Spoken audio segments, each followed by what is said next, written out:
Dung dung dung diddle dung dung. Dung dung dung diddle dung dung. Under pressure, it's how you feel sometimes when you're writing all of those grants. It's true. Grants can be stressful.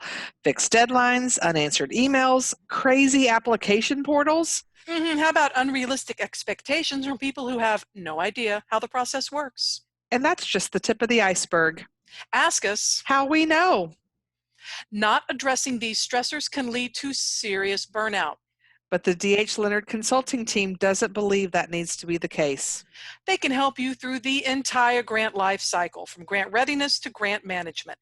If there's a part of grant seeking that is stressing you out, reach out to dhleonardconsulting.com to let them help take the stress out of grants. Dung dung dung diddle dung dung.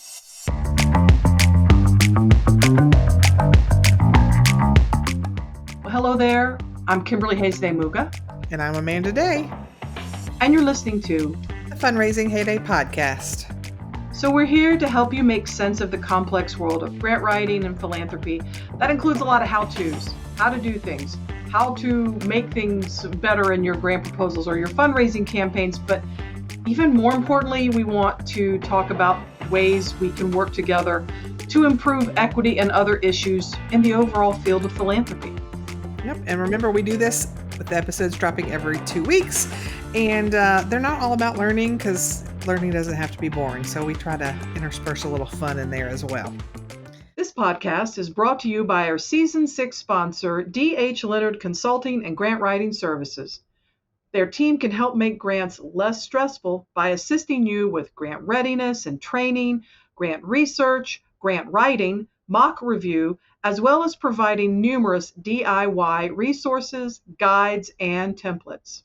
Don't let grants stress you out. Did you know that with every Fundraising Heyday episode, we create a coordinating blog post on their website, dhleonardconsulting.com.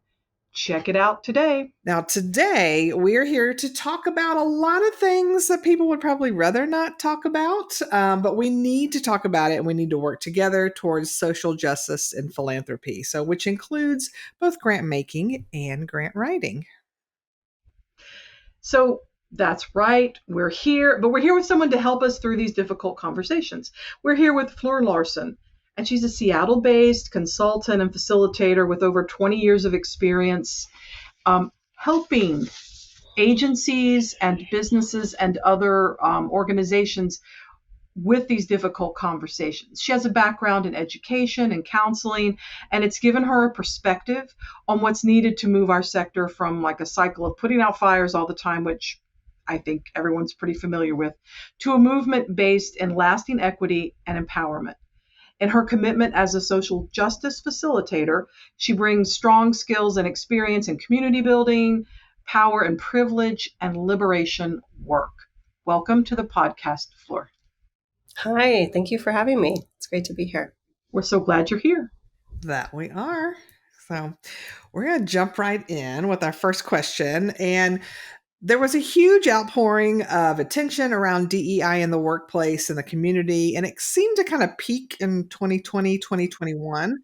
As a thought leader in our field, why do you think it peaked then, and what can we do to continue that work so it doesn't just peak and die? Yeah, thanks for asking about that, because that is sort of what's been happening. There was a big wave of folks, everyone trying to hire some DEI consultant to do some type of training.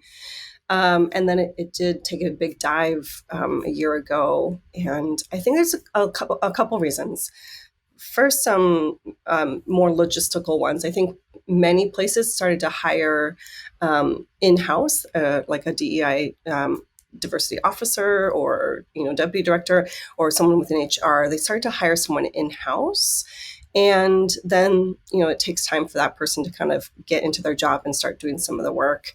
I think that the climate in which that was happening was intense, and it wasn't a time of a lot of extra grace for learning at whatever pace and making mistakes. It was and is a climate of like, things are pretty bad. right? The racism is pretty Right. overt and intense, and there's such a long history that if you're just entering into this conversation or this journey, it might feel like it's not a place for people to begin learning when there's actually not a lot of grace left to give because people's lives have been so intensely impacted, right? Historically. And so, I think some companies and organizations spend some money and then it's like, whoa, this is hard. Whoa, this was hard. That didn't go well. So we get to look at what are the definitions of success. And, there's a lot of kind of pre-work or other skills that are needed to even do racial justice work or engage in it. Particularly like, do you have a culture of healthy conflict at your organization? Do you have a climate or culture where you can talk about hard things about anything? The concepts of accountability. It's like, how do you do accountability about anything at your organization that isn't just a performance evaluation or performance improvement plan, right? So it kind of it also shined a light on other areas that were already maybe not going well or not strong in our sector or in the organization.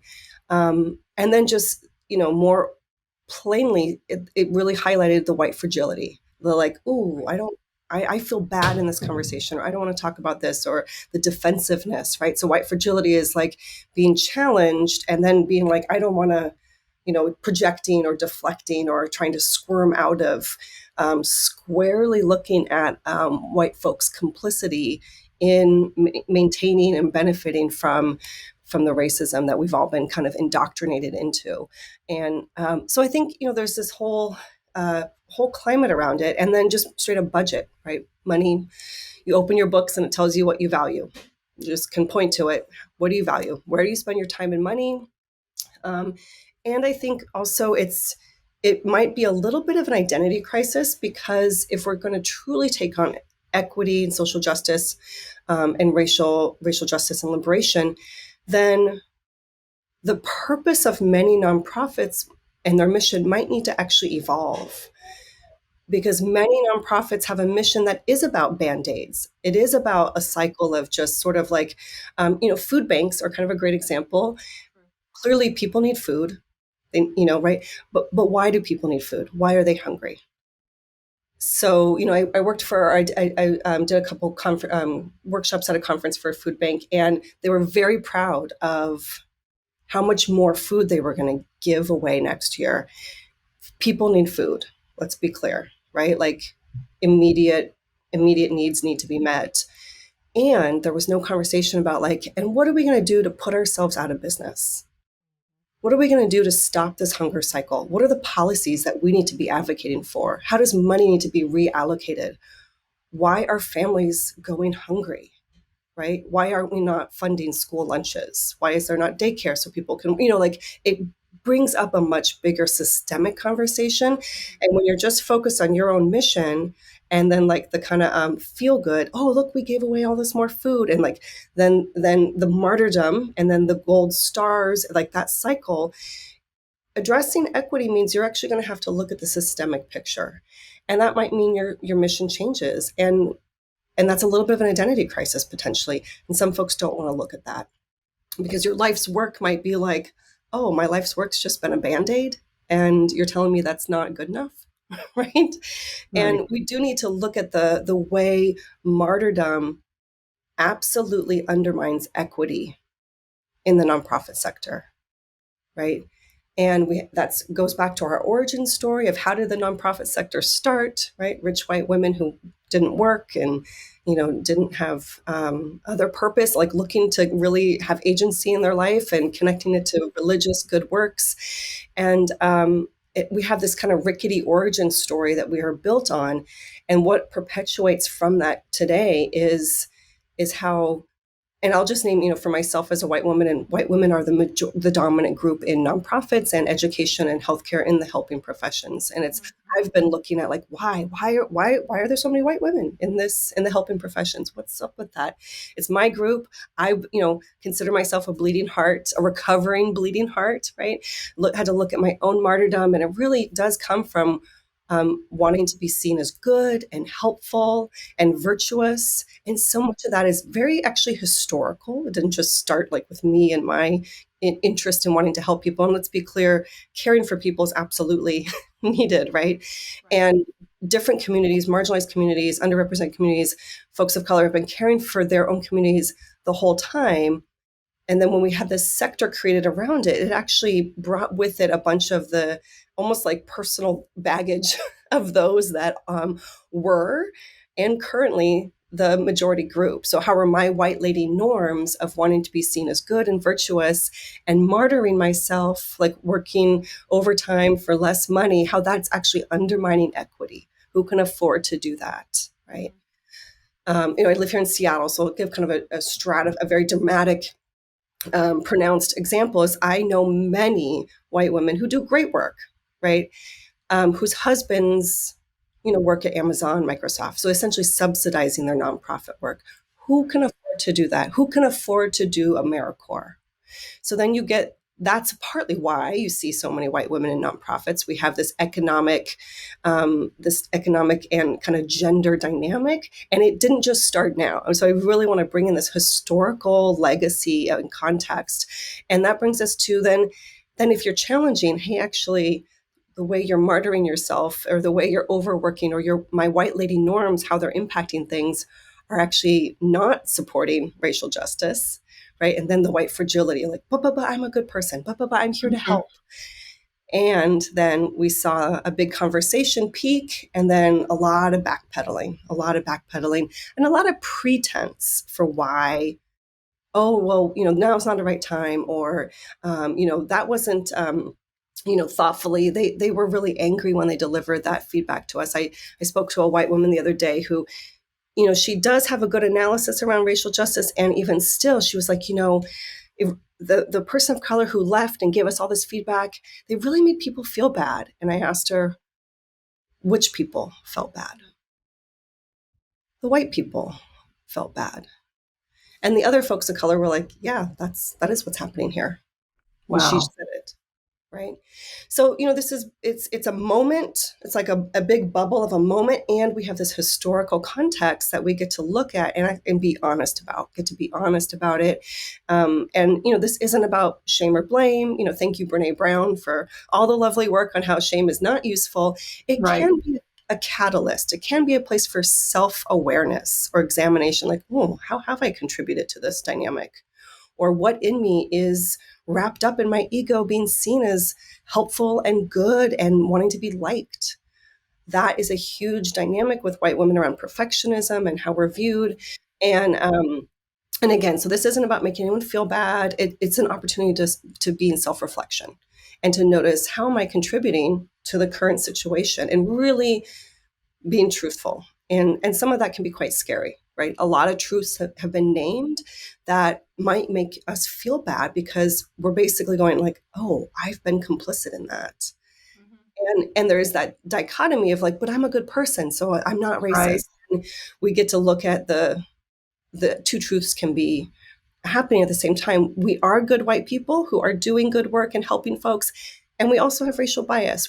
All humans have bias. Thank you, neuroscience. It just normalized that all humans have bias. So, and that's where we get to, and I'll just name, for myself, it's been quite freeing to not continue to try to defend and pretend like, or get you to see how good I am. No, but I'm one of the good white people. I don't do those things, right? I'm one of the good ones. And actually just drop that and be like, yeah, I made some mistakes.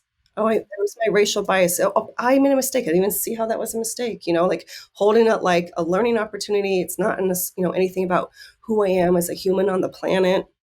It really is like, oh, I was taught some stuff and now I've got to unlearn it. And, the ability to self-reflect and grow is essentially what the opportunity is. But usually people have feelings. About the process, right? Defensiveness and like, oh, but you don't understand, or, like feeling upset or guilty or whatever it is. So feelings come up. And, one thing that's true is only thing to do with feelings is feel them, right? Like that's pretty much the option. You got to feel the feelings.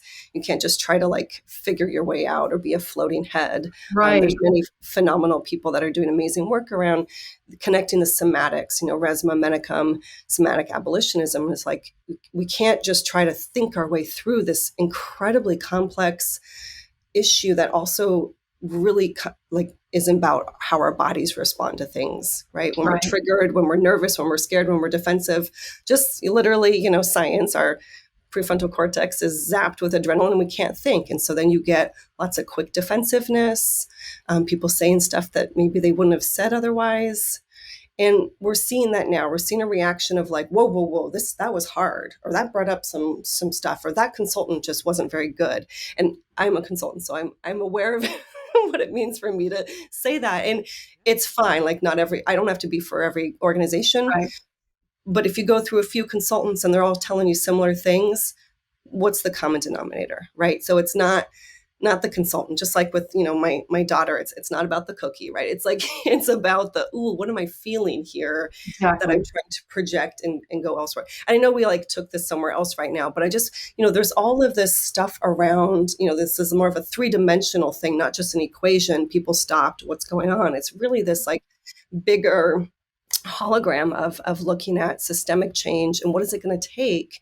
And I also just want to name that, like, what do I have to gain from doing this? It's not just all about like do hard work. It is, but in the process, I've gotten the chance to skill up around healthy conflict, right? There's all these tangential skills that it's like, oh, I get to figure out about how do I communicate with folks who think differently than me, engaging in healthy conflict, right?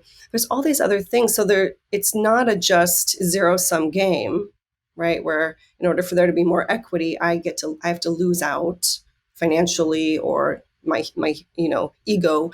It's really like I actually get to be a better human in the process, right? Like that's what's in it for me, right? My own intrinsic motivation. I don't just do this to be a good white person or because it's my values. It's like, oh, I get to unlearn all of this stuff that is just in the air we breathe around racism and around how to treat people.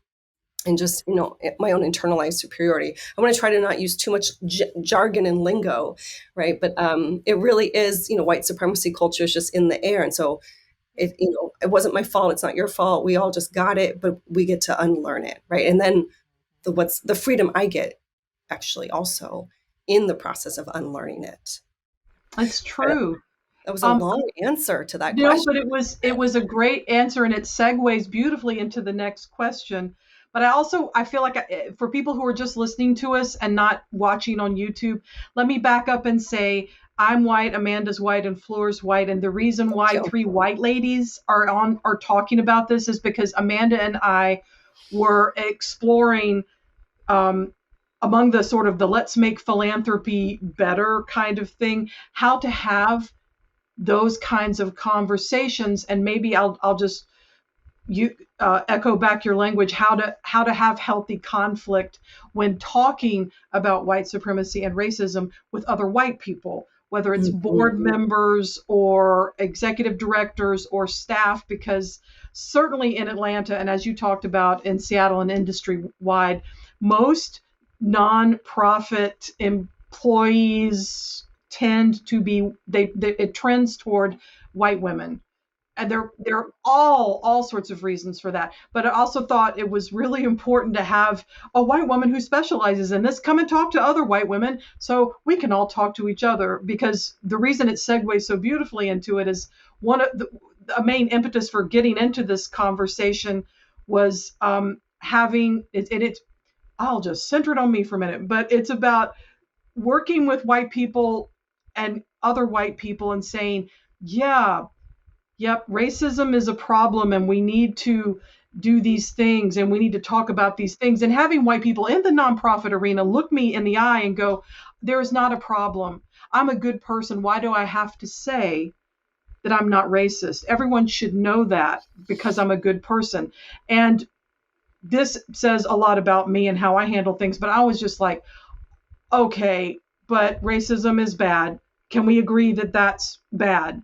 And when that doesn't happen, instead of trying to engage further, I'm like, y'all are ridiculous. I'm out, and that's not helpful, but that's where I go because I'm like, I don't even know how to approach that when you're denying everything and we can't find a hey, bad things are bad conversation, let's make them better. And so that's not helpful. And so part of this is selfish because I would love to learn how to have that be in conflict but have it be healthy and not just Mhm. so polarizing that no, it doesn't exist and we're not going to talk about it, and then me going, yeah, okay, I'm going to go do something else over here.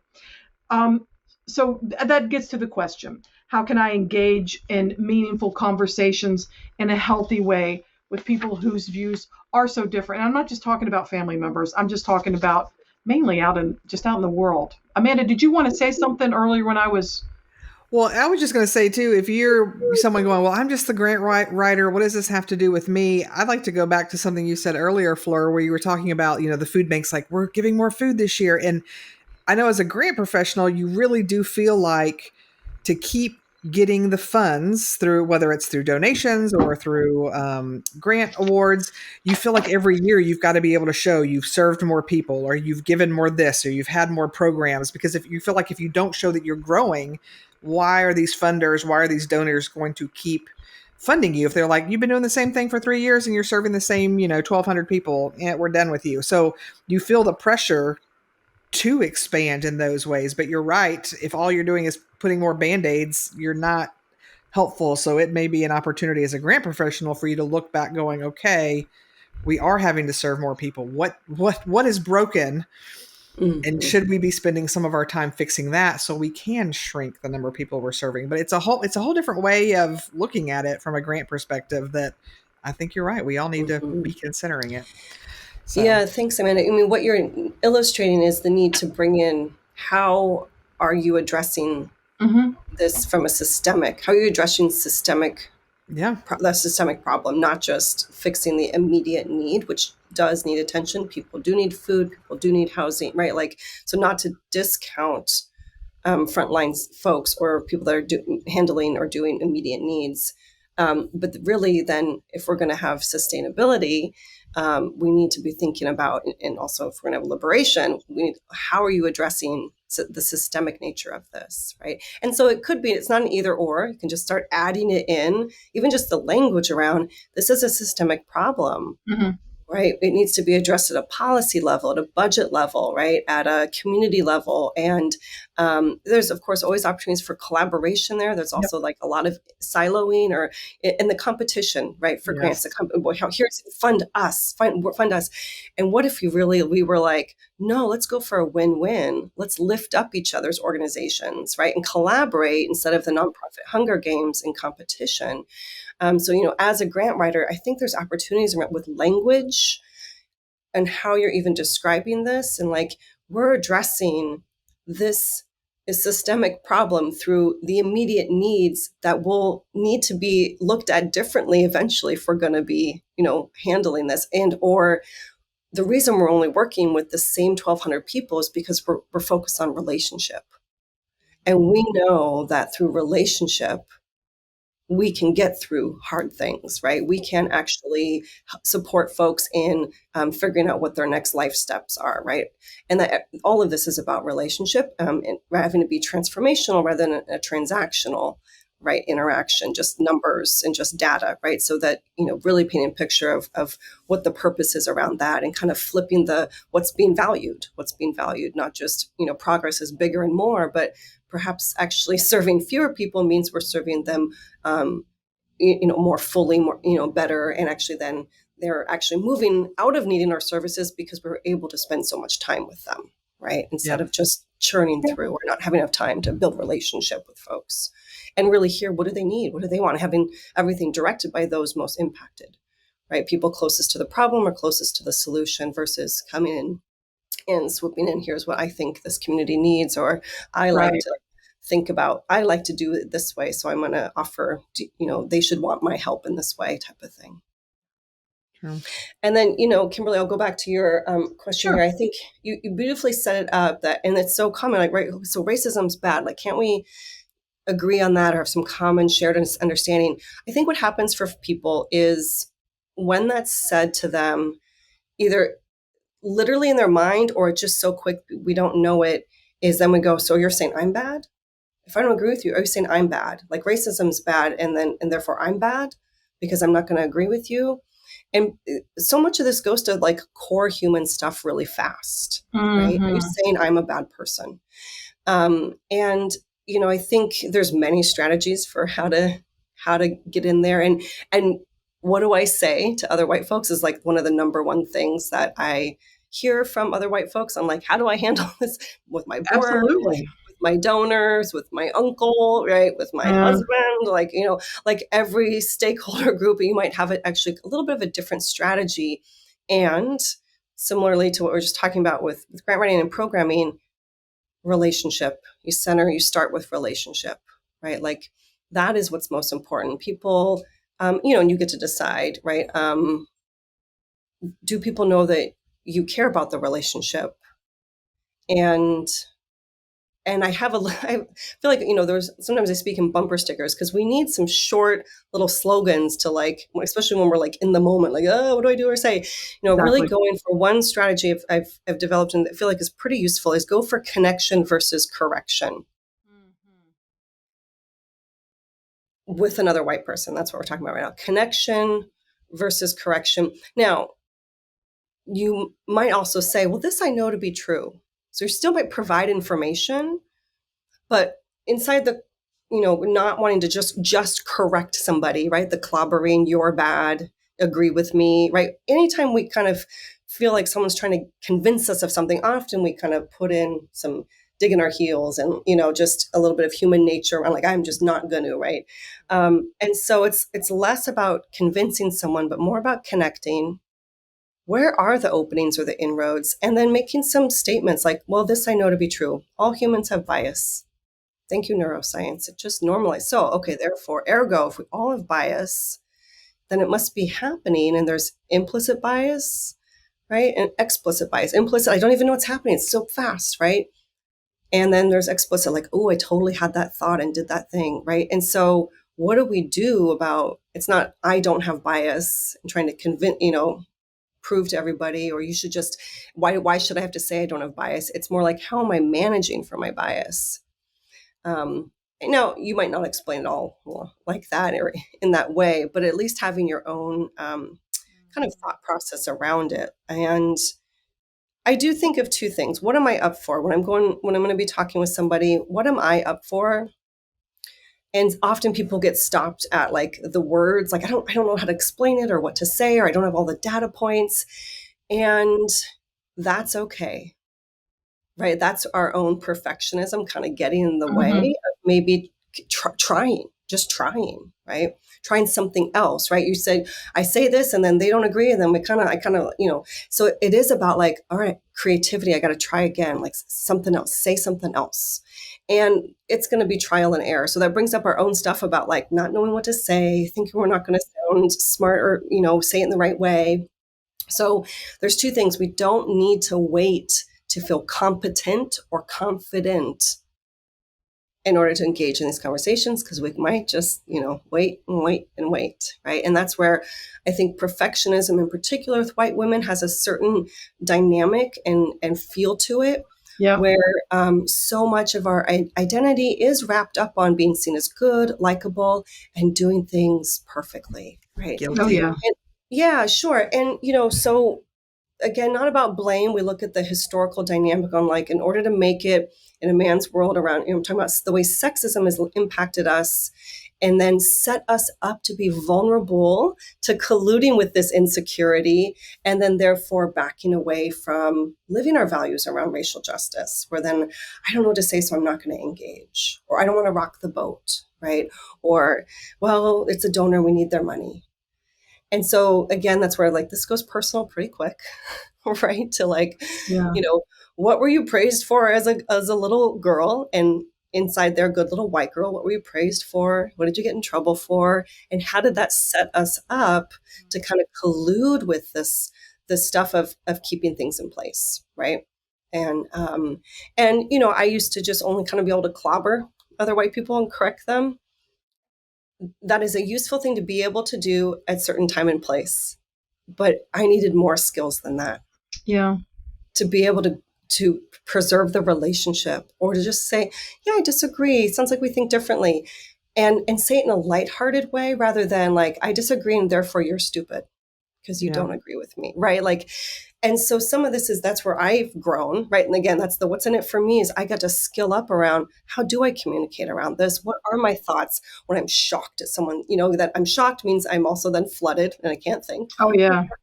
Right. So then it's the, all right, got to come back at it. So there's trial and error, think of things in draft, and that pushes up against our perfectionism and wanting to be seen as good and all of that. So again, I feel like we're circling back to a couple of themes here.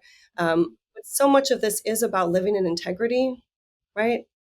I get to actually be in right relationship with myself. And there's a little bit of like, white women haven't had to do that. We're just set up as gatekeepers in this role around in the helping professions. And there's a way in which us being helpful has been good enough. And there's been a way in which that's meant I haven't had to or gotten to be as big and bold as I actually could be as a human on the planet. And so we're seeing, that's cue the white tears, right? Right.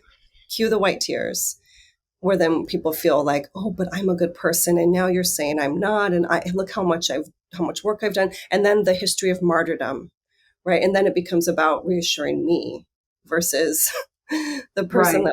the person of color that might have been harmed in something that happened that I was getting feedback on, for instance, right? So you see this kind of cycle or swirling around of where these things then come up.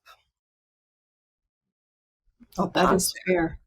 Well, and Kimberly, I've over the years have tried to look at it too as like, even if my conversation doesn't change that person's view, because I know that's not necessarily the aim, you just want them to think about it, maybe they have to hear it from me and I'm just the starting point, and then the third person they hear it from it finally clicks, but it wouldn't have clicked that third time if I hadn't have had that first conversation.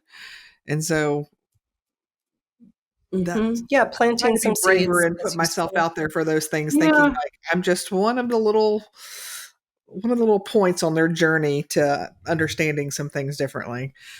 And it is really helpful to think of it as if you've never had to think about your own biases at all, to suddenly be confronted with it, there is this just like, That was immediate. the first time I heard about it, that was my immediate response. Oh, not me. I'm friends with everybody. That I would never do that. But the more I heard from different people, I'm like, oh, okay, I'm starting to see some of these things. So it does.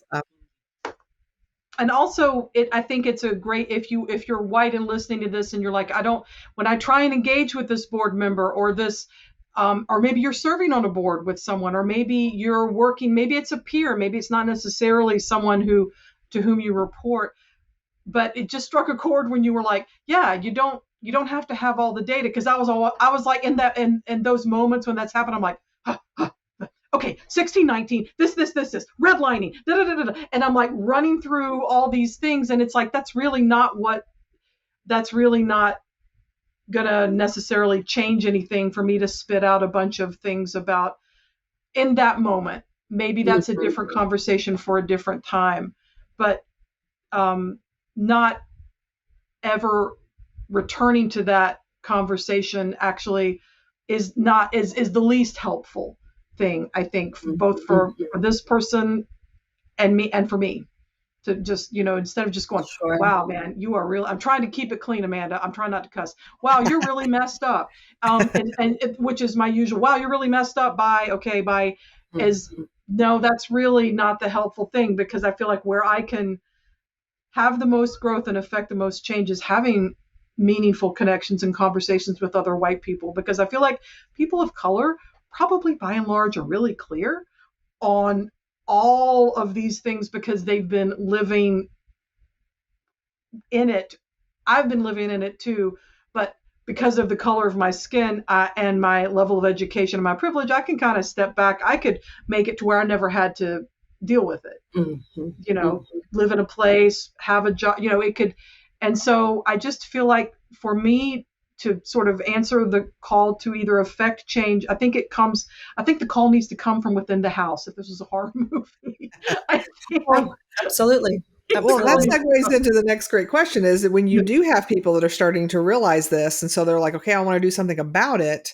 But oftentimes a knee-jerk reaction is to ask, hey, I know someone of color. Let me ask them what I should do to help them. And that's not the route to go. I know that's not the answer, but what is how can they take it beyond just, okay, I figured out this now. What can they do next Yeah. steps? Well, and especially for, your community, your listeners, folks in fundraising, grant writers, there are great examples out there of like, what does this mean practically on a day-to-day basis, how you might do things differently. So there's two things. There's actions and then there's our analysis. And you want to, right foot, left foot, be developing analysis. There are no shortage of books and podcasts and articles to read. Like that's, and that's not enough, right? We have to put it into practice. Right. So I want to name and uplift, community-centric fundraising are a set of principles on how to live this a little bit differently, how to engage in fundraising in a way that honors the communities that are being served, being directed by them, not shying away from hard conversations with your donors, et cetera.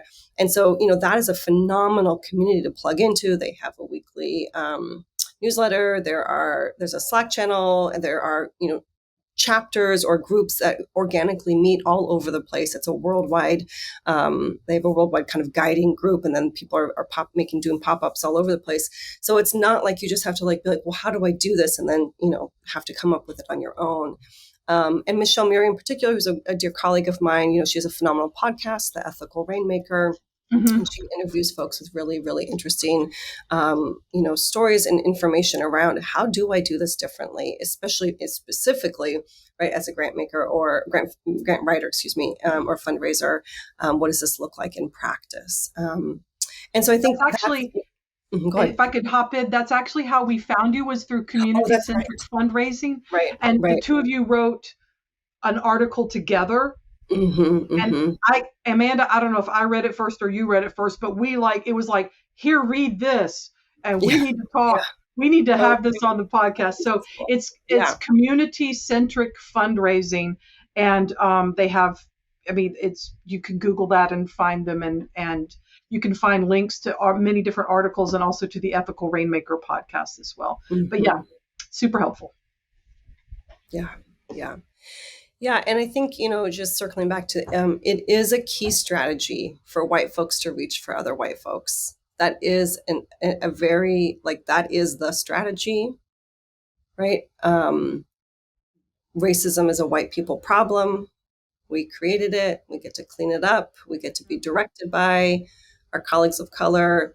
And so reaching, so my main work is reaching for other white women, because I really had to grapple with my own, martyrdom and coming to that realization of oh my gosh, my martyrdom is undermining equity, and totally having my own identity crisis. But I did good work, right? Yes, and there was some harm. Yes, and it perpetuated a historical narrative around being a white woman gatekeeper, right? So I think there's this way in which us, reach for your own people. Go get your people, because you know them. Right? I've never been a grant writer, so I can't speak to that specifically, right? The ins and outs, all the examples, or all the the real pressures on, if your grant doesn't succeed, you don't get the grant, then you don't get the money, then the program doesn't, those are some real stakes, right? And so you've lived that, I haven't.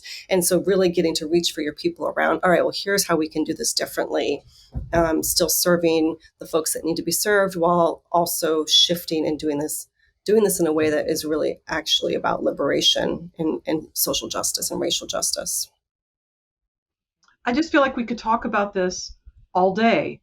This has been amazing. Thank you so much for breaking everything down. And I'm hoping that it's as helpful for people who are listening as it has been for me, and I think for Amanda too. It's been amazing. Thank you so much. Well, and it's nice to hear somebody say, you're saying such impactful and such important and truthful things, but not, like you said, you're not clobbering anybody over the head Nope. with it. And I think that's, I mean, if you're new to this and you're like, I don't even know what to say, re-listen to this. And like, there's language you've mentioned that I'm like, I'm going to I adopt can that do that. language because that's a good way to go about it. I like that. So thank you for Yeah, helping absolutely. me Thank you so much learn for more. having me here. It's really fun to get to connect with you two and your community in the Southeast. I will just name I was just in North Carolina visiting some family in Asheville and Franklin, and I have Beautiful family city. in Conyers, Atlanta.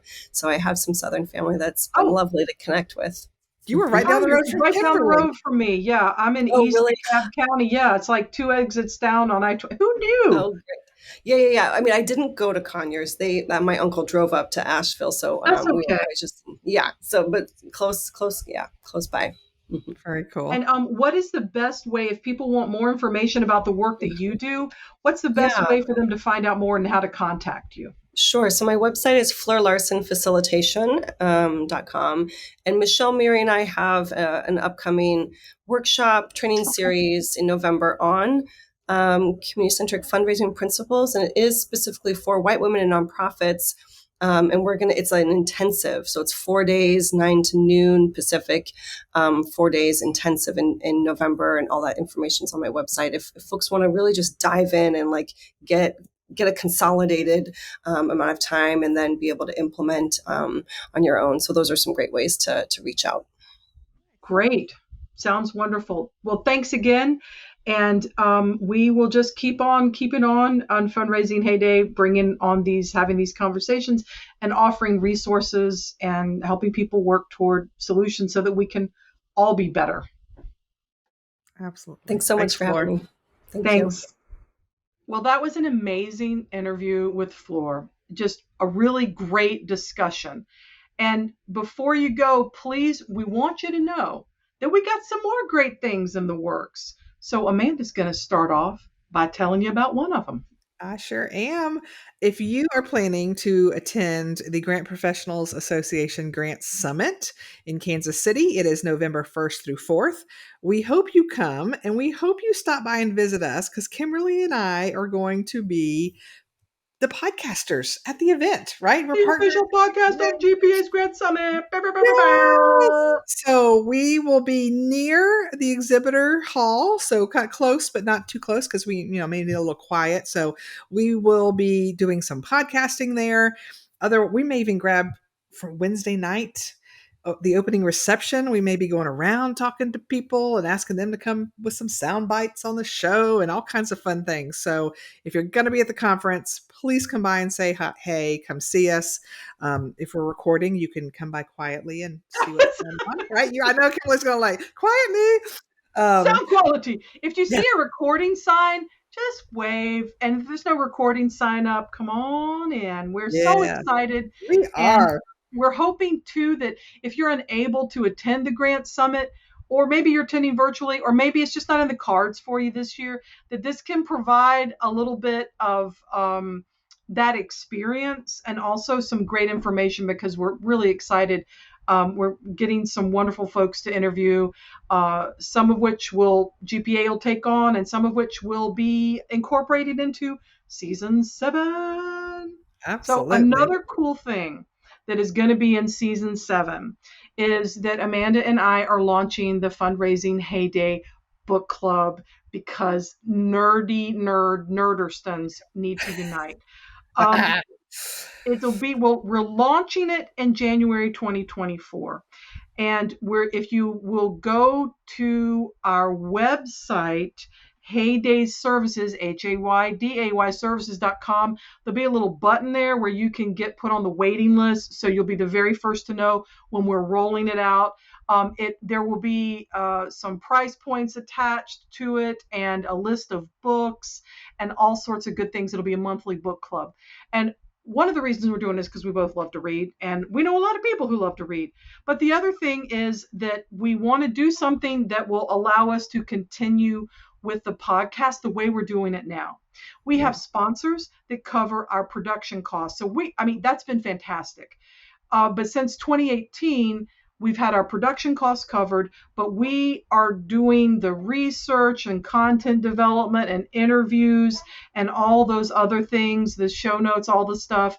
We're just doing it because we love to do it, and we will keep doing it. But if you're wondering, if you ever wanted to support the podcast, join the book club. We wanted to do something that you could just access from our website instead of maybe going behind another kind of like paywall environment. We just wanted to keep it there. So if you like to read fiction, nonfiction, eclectic things, and you like to talk about books, then give it a try. And And you get to hang out with us once a month for book club, oh, right? oh, What is what that? could be even better? But seriously though, give it some thought, and you can jump on our waiting list. And we hope to see you at the GPA Grant Summit. Yep. Thank you again to our Season 6 sponsor, D.H. Leonard Consulting and Grant Writing Services. We appreciate their support in making grants less stressful. Visit their website, dhleonardconsulting.com, to download their latest resources today. As always, we're honored you chose to spend time with us today. Please join us for our next episode of Fundraising Heyday, where we're going to discuss, and I have a feeling ranting will be involved, about the reasons grant applications are denied. So many thoughts, so many feelings, so little time. Yes, but we'll be squeezing in a conversation. So see y'all in 2 weeks. Bye.